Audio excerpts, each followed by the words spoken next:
Assalamualaikum warahmatullahi wabarakatuh. Selamat berjumpa, salam budi luhur. Baik, hari ini kita ketemu di mata kuliah keamanan komputer di pertemuan kedua.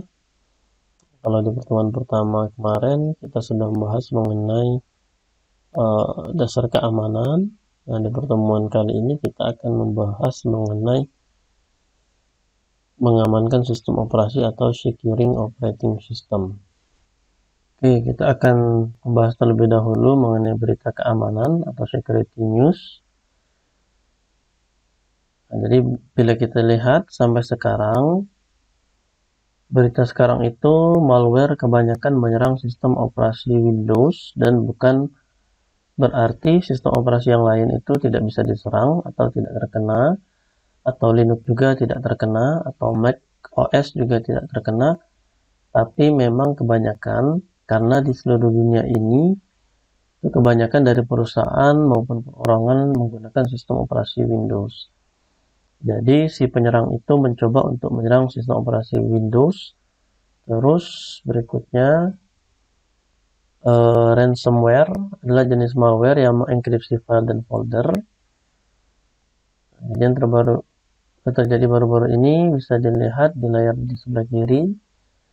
Selain dia menyerang atau mengenkripsi file dan folder, ransomware juga menampilkan pesan peringatan, seperti bisa dilihat peringatan untuk meminta uang tebusan supaya nantinya semua yang ada di dalamnya yang tidak bisa dibuka bisa kembali normal sebagaimana mestinya. Ya, bisa dilihat dalam bentuk apa ini Bitcoin, itu dalam bentuk cryptocurrency. Dengan apa? Katanya dengan imbalan akan diberikan kunci dekripsi. Tetapi pada kenyataannya semua itu tidak akan ditindaklanjuti setelah mereka mendapatkan uangnya dan filenya tetap tidak bisa dibuka dan mereka tidak memberikan kunci deskripsinya. Nah, tindakan ini itu sudah dimulai sebenarnya sejak tahun 2016 sehingga bisa dijadikan bahwa ini merupakan ancaman pada keamanan dunia maya secara global dan terus berkembang. Nah, yang dilakukan apa? Itu menargetkan komputer menjalankan sistem operasi. Sistem operasinya itu apa? Sistem operasi Windows. Kebanyakan dengan mengenkripsi data dan menuntut pembayaran tadi. Terus kemudian ini sebenarnya sebelum hal ini terjadi, dia sudah disebarkan melalui Eternal Blue, sebuah eksploitasi yang dikembangkan oleh Badan Keamanan Nasional Amerika Serikat atau NSA. Jadi sebenarnya Eternal Blue dicuri dan dibocorkan oleh grup bernama The Shadow Broker sebelum penyerangan WannaCry ini terjadi. Dan bisa dilihat akhirnya malware ini sudah berada di mana-mana dan komputer tetap menjalankan Windows sebagai sistem operasi. Terus kemudian yang akhirnya sistem operasi tersebut bisa sangat rentan. Jadi menurut laporan dari keamanan tahun 2019-2020 yang telah dilakukan oleh Avites, untuk program jahat baru terjadi atau sebanyak 140 juta program jahat baru yang dikembangkan. Jadi 78,64% semua itu tahun 2019 menyerang sistem operasi Windows. Nah, angka tersebut diperkirakan terus akan meningkat sampai tahun 2020 program baru sekitar 160 juta. Salah satu alasan peningkatan ini terjadi karena apa? Karena sekarang ini lagi pandemi COVID-19, jadi banyak peretas memanfaatkan ketidakpastian untuk menyebarkan malware dan meningkatkan serangan phishing.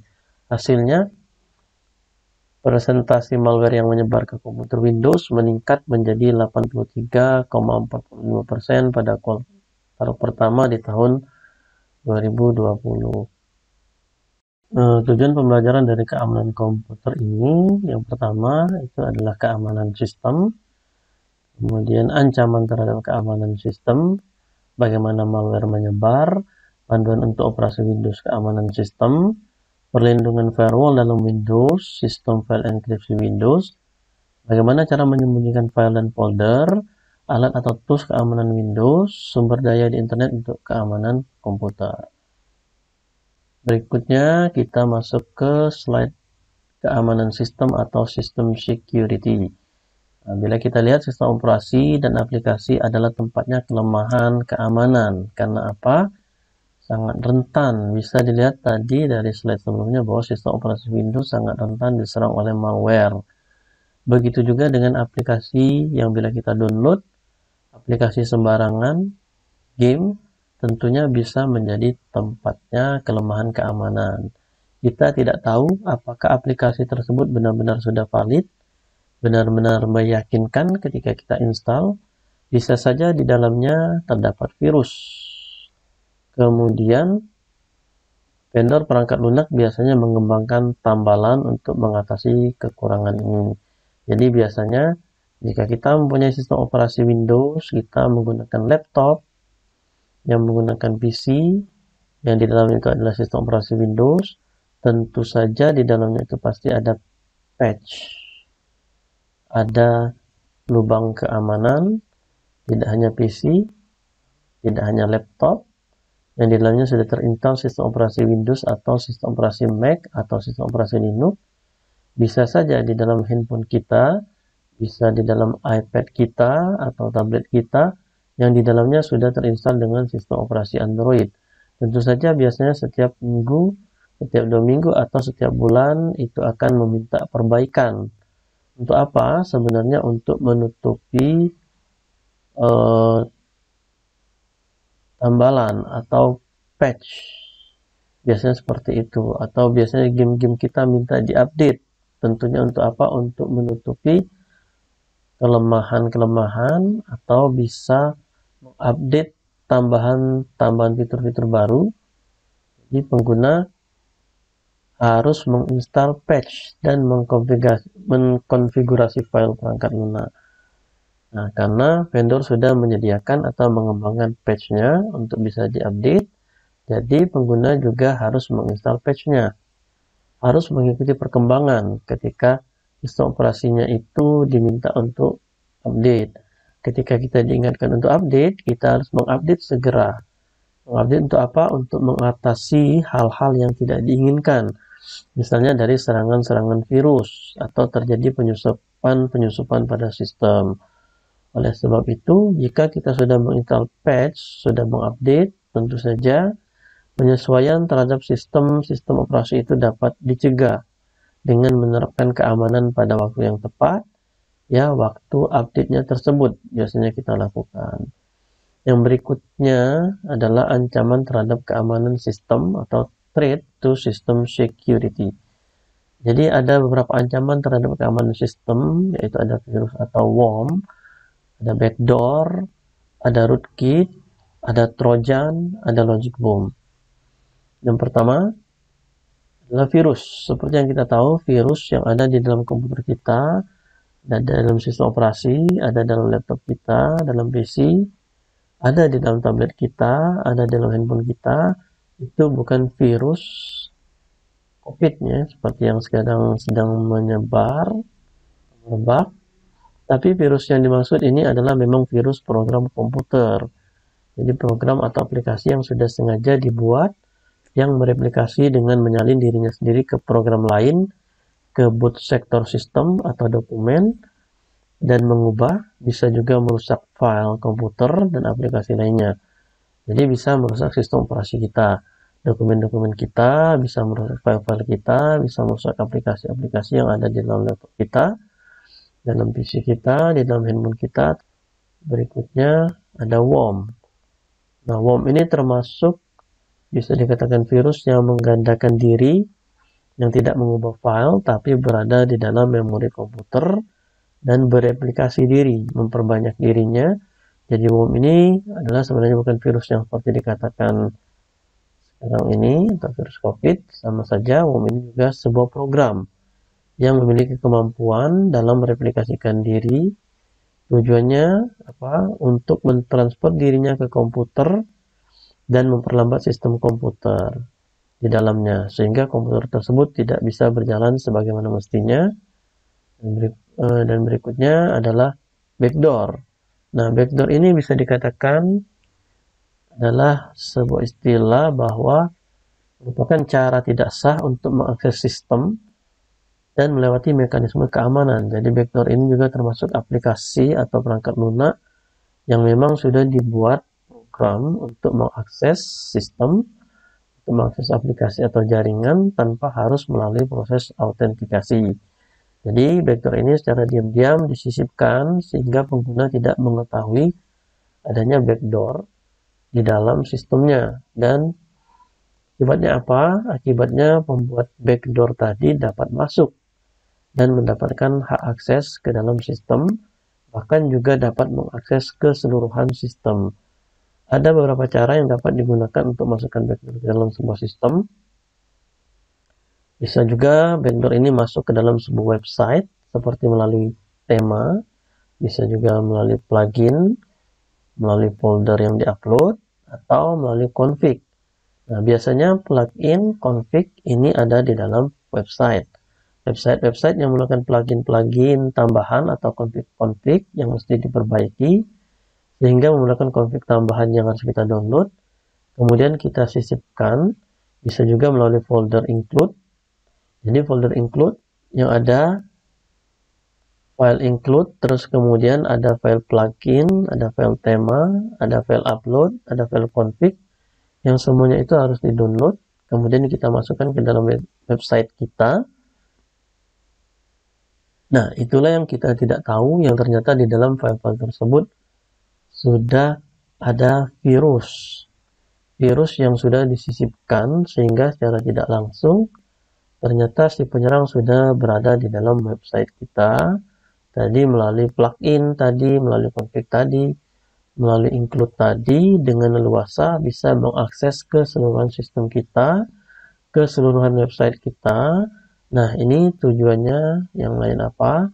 Tujuannya selain dia menyisipkan itu, biar data kita bisa dicuri, dia bisa juga merusak website kita tadi, menaruh virus tadi. Nah, bisa jadi setelah itu website kita berjalan lambat, terus kemudian sistem kita berjalan lambat. Nah, itu backdoor. Kemudian ada rootkit. Rootkit ini adalah jenis malware komputer yang dibuat untuk menyembunyikan program atau proses komputer lainnya. Jadi satu set program atau utilitas yang memungkinkan seseorang untuk mempertahankan akses tingkat root ke sistem. Jadi ada dua metode utama pada rootkit yang dipasang secara manual, biasanya oleh penyerang untuk mendapatkan hak akses root atau admin ke komputer yang ditargetkan secara otomatis melalui perangkat lunak. Jadi rootkit ini setelah dia mendapatkan hak akses admin dengan memanfaatkan kerentanan melalui sistem operasi, biasanya jadi melalui browser, melalui pesan dan lain-lain. Nah, setelah itu apa yang dilakukan? Yang dilakukan rootkit adalah setelah dia mendapatkan hak aksesnya, administrator biasanya menyembunyikan instalasi dan membuat modifikasi pada perangkat lunak. Bisa seperti itu. Itulah rootkit. Kemudian Trojan. Trojan adalah program yang tampaknya sah tetapi bertindak jahat saat dieksekusi. Jadi Trojan adalah sebuah program yang dibuat untuk merusak dan menghapus file yang terdapat pada sistem. Trojan yang terkenal sekarang ini ada beberapa, contohnya ada remote access Trojan, data sending Trojan, destructive Trojan, lain sebagainya. Terus kemudian mengenai logic bomb atau bisa dikatakan bom logika, itu program yang melepas virus atau worm, yaitu satu kumpulan instruksi program yang dibuat secara rahasia, dimasukkan ke dalam program sehingga jika pada kondisi tertentu perintah tersebut akan dilaksanakan dan biasanya efeknya sangat merugikan. Itulah logic bomb. Nah, kemudian mengenai ancaman terhadap keamanan sistem, yaitu berkaitan dengan spyware termasuk Trojan dan perangkat lunak berbahaya lainnya, mencuri informasi pribadi dari sistem tanpa sepengetahuan pengguna.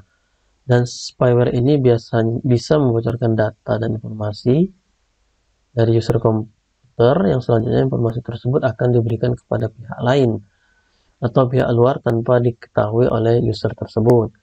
Umumnya spyware itu masuk ke komputer karena pengguna biasanya mendownload atau menginstal program dari situs yang tidak disarankan. Ketika software tersebut sudah terinstall, nantinya spyware tersebut itu akan memantau komputer penggunanya. Dan akhirnya, spyware sering memakan bandwidth internet dengan pop-up yang muncul dalam konten. Nah, biasanya hal tersebut membuat koneksi internet terus melambat. Kalau kita bisa lihat ketika kita browsing di internet, itu kadang-kadang ada pop-up keluar, iklan, dan seterusnya. Nah, itu bisa dikatakan sebagai spyware. Jadi untuk mengatasi spyware tersebut, berarti kita harus mendisable penyimpanan cookies. Ada cookies kan di situ. Nah, biasanya ketika kita buka suatu website, diminta untuk mengenable. Kita mengklik OK cookies. Nah, akhirnya cookies tersebut tersimpan di dalam komputer kita. Akhirnya apa? Keluarlah software yang kita tidak tahu bahwa cookies itu menyimpan spyware. Nah, caranya apa supaya komputer kita tidak terkena spyware tersebut? Kalau bisa, di-disable dengan cara mematikan penyimpanan cookies yang itu biasanya merupakan tempat spyware tersebut bersembunyi. Caranya dengan menekan kontrol berbarengan dengan menekan kontrol shift delete. Terus kemudian pilih clear data. Berikutnya adalah keylogger. Keylogger adalah perangkat keras atau program perangkat lunak kecil yang memantau dan mencatat setiap penekanan tombol pada keyboard komputer pengguna. Keylogger sebenarnya software pengintip untuk merekam apa saja yang diketikkan oleh pengguna menggunakan keyboard. Nah, jenis apa saja yang direkam oleh keylogger? Yang direkam itu biasanya adalah percakapan di instant message, ada program obrolan, dokumen yang telah diakses, aplikasi yang digunakan, cuplikan-cuplikan, atau yang pernah kita simpan pada layar atau kegiatan-kegiatan yang ada di layar PC kita, komputer kita, laptop kita. Terus kemudian aktivitas keystroke waktu kita mengetik dengan keyboard. Terus kemudian pengawasan situs web dengan konten yang patut dipertanyakan itu akan direkam oleh keylogger. Jadi keylogger itu banyak, termasuk tadi keylogger keyboard, terus kemudian keylogger wireless keyboard. Kalau kita pakai keyboard yang wireless atau mouse yang wireless itu biasa saja terekam oleh keylogger. Kemudian yang terakhir adalah password cracking, peretasan kata sandi. Nah, peretasan kata sandi adalah proses mengidentifikasi atau memulihkan kata sandi yang tidak diketahui atau lupa. Jadi password cracking ini proses untuk memulihkan password dari data yang telah disimpan oleh sistem komputer.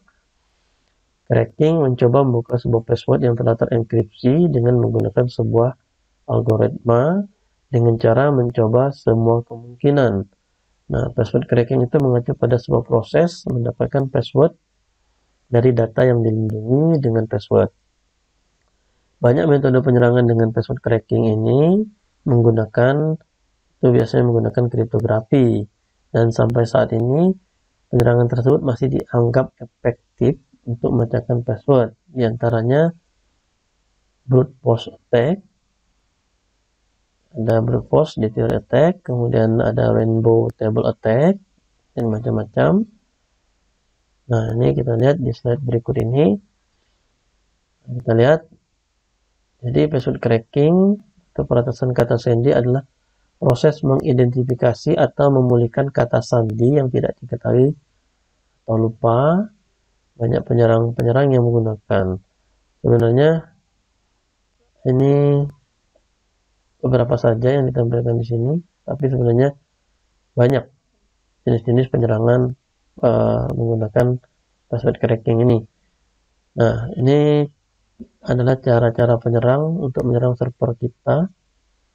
Ada guessing atau menebak coba kata sandi yang berbeda-beda sampai berhasil.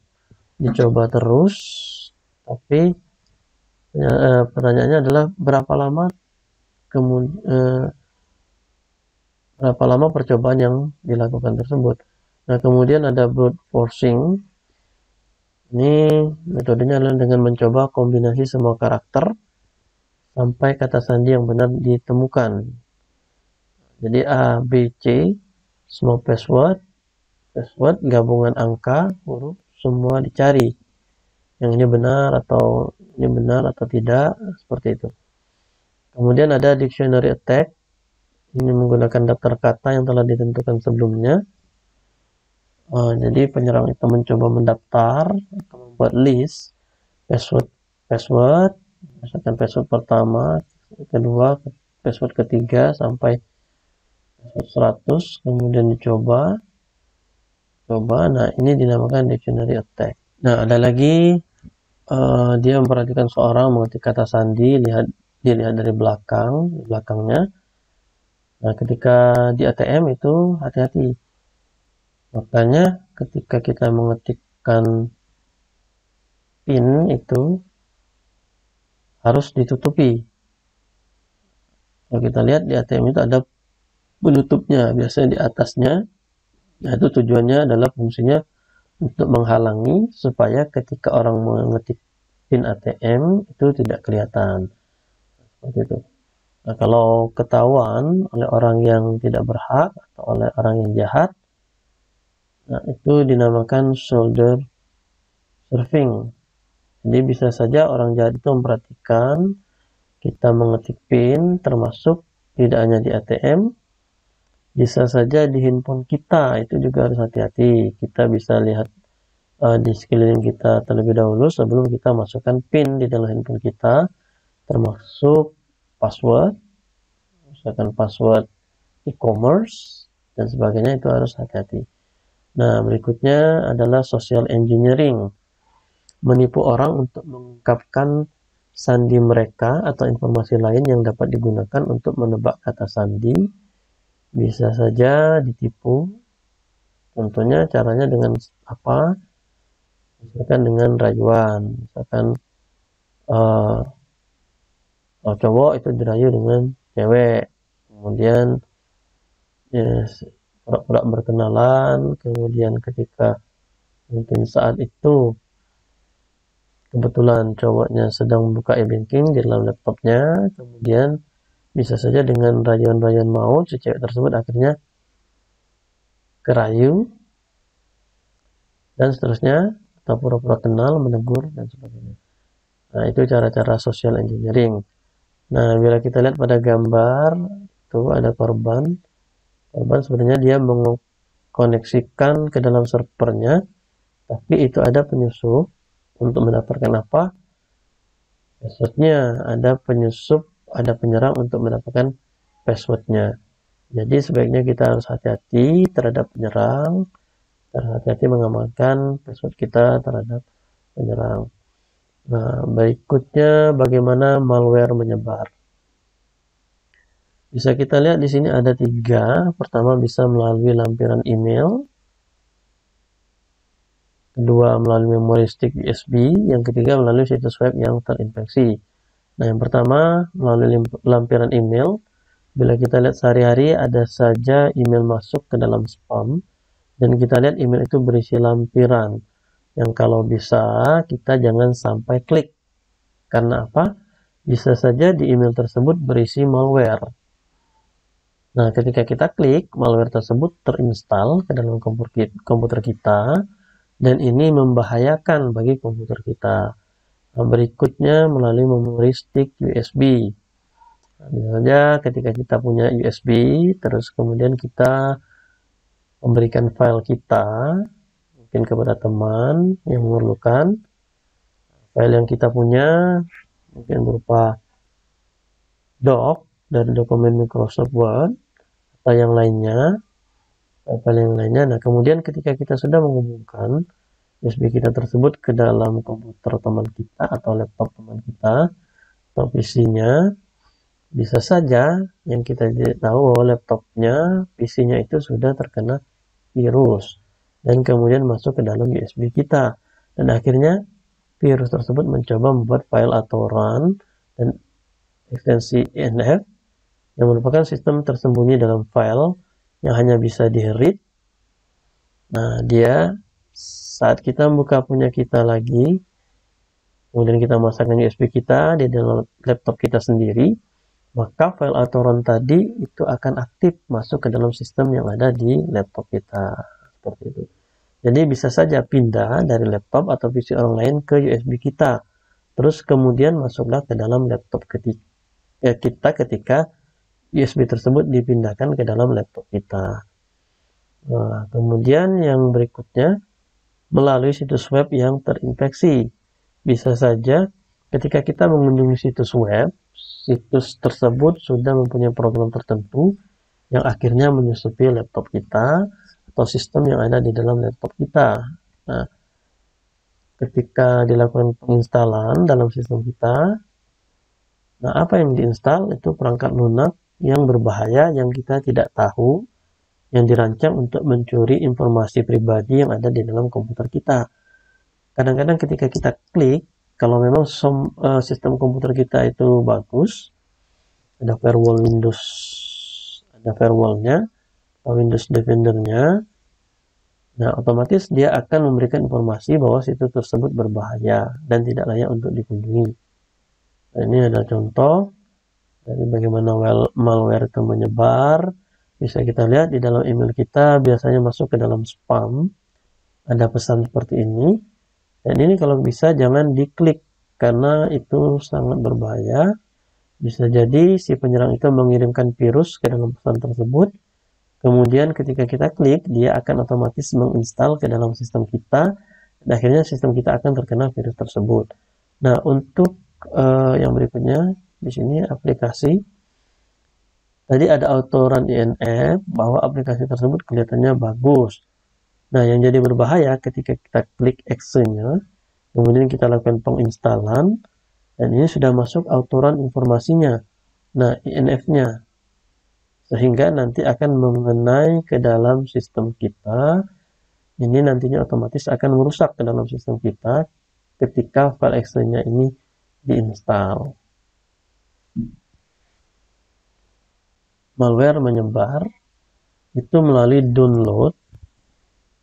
Ketika kita mengunduh perangkat lunak di Play Store, kan kita mengunduh musik, foto, mengunduh video, mungkin juga situs web yang tidak terpercaya. Kita bisa unduh, kita mencari, ada file menarik, dan aplikasi-aplikasi menarik. Nah, ada virus, ada program menarik, ada antivirus, ada program-program menarik, ada game, sehingga yang menarik juga, sehingga apabila ketika kita mengunduh dari situs web yang tidak dipercaya itu, menyebabkan bisa jadi file-file tersebut itu sudah dimasuki atau disisipi oleh virus, worm, trojan, dan lain-lain. Nah, sejumlah besar aplikasi malicious itu tersedia di internet dengan deskripsi yang dapat menipu pengguna agar mendownloadnya. Nah, seperti itu. Jadi, perangkat lunak di Play Store, terus kemudian ada musik, kita download musik MP3, MP4, atau mendownload video, film, atau foto. Nah, semuanya itu bisa saja dari situs web yang tidak terpercaya dan menyebabkan nantinya sistem kita terkena atau terinfeksi oleh virus, worm, dan trojan tersebut yang sudah disisipkan. Jadi sejumlah besar aplikasi malicious itu tersedia di internet dengan deskripsi yang menipu pengguna agar mendownloadnya. Bisa saja melalui fake virus. Nah, kalau kita lihat ini virus terbaru antivirus 2019-2020. Nah, kalau contoh di sini adalah antivirus 2009, adalah antivirus palsu yang melakukan pemalasan pemindaian sistem dan menunjukkan virus tidak ada di sistem. Sudah di-download, nggak ada, jadi fake fake antivirus yang akhirnya ketika kita mengklik tombol register atau scan, maka otomatis kita juga akan mengunduh malware ke sistem. Masuklah malware tersebut ke dalam sistem kita. Jadi bagaimana malware menebar itu melalui download melalui fake antivirus. Kemudian berikutnya bagaimana malware menyebar. Nah, berbagi file melalui jaringan. Berbagi file melalui jaringan peer-to-peer atau P2P memungkinkan berbagi musik, audio, gambar, dokumen, dan program perangkat lunak antara komputer, melalui internet, atau file sharing. Jadi dengan jaringan peer-to-peer tadi di-share, yang akhirnya bisa mengandung risiko keamanan. Bisa saja ada virus, spyware, dan perangkat lunak berbahaya lainnya. Jadi si penyerang dapat saja membagikan malware lewat aplikasi-aplikasi tersebut. Berikutnya, panduan untuk keamanan sistem operasi Windows. Contoh di sini adalah untuk Windows 10. Kunci sistem saat tidak digunakan. Sebaiknya kunci sistem saat tidak digunakan. Caranya adalah dengan menekan tombol Windows dan L secara bersamaan untuk mengunci sistem. Akhirnya sistem akan terkunci sistem Windows kita ini lock, atau dengan tekan Ctrl Alt Del kemudian klik lock, atau dengan cara klik pada gambar ini terus kemudian lock. Nah, sama ini juga klik terus kemudian lock. Ini untuk Windows yang Windows 10, Windows 10 ya. Jadi kebetulan contoh di sini adalah Windows yang Windows 10 karena saat ini kebanyakan sistem operasi itu menggunakan Windows 10. Nah, berikutnya buat kata sandi pengguna yang kuat. Jadi untuk menghindari penyerangan terhadap sistem operasi kita, sebaiknya kita buat kata sandi pengguna yang kuat. Yang pertama, kita masuk ke control panel. Caranya pada bagian search yang lambang kaca besar ini kita klik control panel, terus kemudian klik masuk ke dalam control panel. Kemudian kita pilih user account yang seperti ini, kita klik. Kemudian kita buat kata sandi yang kuat. Kalau bisa kata sandinya lebih dari 8 karakter. Kemudian juga merupakan gabungan angka dan huruf dan juga karakter-karakter khusus. Biasanya itu akan lebih aman. Dan kalau bisa password tersebut itu sulit untuk ditebak. Kemudian mudah untuk diingat. Nah, seperti itu. Itu merupakan password yang baik seperti itu. Sulit untuk ditebak, kemudian mudah untuk diingat. Berikutnya konfigurasi Windows Firewall di Windows 10. Jadi supaya sistem operasi kita aman, sebaiknya kita menggunakan Windows Firewall. Dan cara mengkonfigurasinya adalah ini pada bagian kaca besar, klik Windows Security atau ketik Windows Security pada kaca besar. Ketika Windows Security kemudian kita klik, akan tampil seperti ini. Jadi Security at glance. Nah, di bagian firewall dan version bisa kita klik, akan tampil jendela berikutnya yaitu Windows Security. Di atasnya itu ada kalimat firewall dan network protection, dan ada 3 network konfigurasi. Yang pertama adalah domain network, yang kedua adalah private network, yang ketiga adalah public network. Nah, silakan ini diatur variannya. Nah, jika mau aman sebaiknya mengikuti instruksi yang seperti ini, itu firewall selalu on, jadi firewallnya selalu on. Yang berikutnya mengenkripsi file EFS di Windows 10. Ada beberapa langkah. Yang pertama, untuk mengenkripsi file EFS di Windows 10, pada file yang akan kita enkripsi, kita klik kanan, terus kemudian pilih properties, terus kemudian akan tampil jendela, contoh properties, kemudian kita klik advance. Jika kita klik advance dan pilih tab general, akan tampil jendela seperti ini. Kebetulan nama filenya adalah contoh. Kemudian kita klik tombol advance dan berikutnya akan tampil encryption warning. Nah, kita klik encrypt the file and its parent folder. Nah, ini yang disarankan atau recommended. Kemudian berikutnya kita klik OK. Nah, ini akan tampil jendela confirm atribut. Kita pilih apply change to this folder, subfolder, and file. Jika sudah, kita klik OK. Kemudian akan tampil seperti ini. Kemudian jika sudah, kita klik OK. Nah, berikutnya, alat keamanan Windows atau Windows Defender. Jadi yang terakhir adalah selain dengan firewall, kita juga bisa mengamankan dengan Windows Defender. Nah, perbedaan antara firewall dengan Windows Defender itu adalah kalau Windows Firewall itu adalah antivirus yang berbentuk program yang otomatis sudah terpasang di sistem Windows. Masing-masing laptop dan PC memiliki alamat IP. Jika ada pengguna lain yang mengetahui alamat IP dari laptop dan PC kita tersebut, pengguna lain tersebut dapat mencuri data penting atau dapat melihat file-file kita yang ada di PC kita atau di laptop kita. Nah, Windows Firewall memiliki fungsi utama itu melindungi IP dari user atau pengguna lain. Nah, kalau Windows Defender itu sebenarnya sama seperti Windows Firewall. Windows Defender merupakan antivirus yang bentuk program.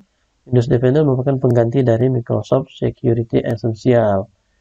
Memiliki fungsi untuk melindungi sistem kita, operasi kita dari spy, malware, dan atau perangkat-perangkat program-program pengintai. Dan keduanya itu dari firewall dan Windows Defender itu memang aplikasi atau program bawaan dari Windows. Keduanya memiliki peran yang tidak kalah dengan antivirus lainnya. Dan ketika diinstal antivirus yang baru tidak akan terjadi bentrok antara Windows Defender dengan antivirus. Kelebihannya Windows Defender ini selalu up to date dan membersihkan antivirus dengan baik dan selalu aktif untuk memberikan peringatan. Nah, itu kelebihannya. Mungkin saja untuk pertemuan kali ini. Terima kasih atas perhatiannya. Maaf bila ada kesalahan. Akhiri dengan Assalamualaikum warahmatullahi wabarakatuh.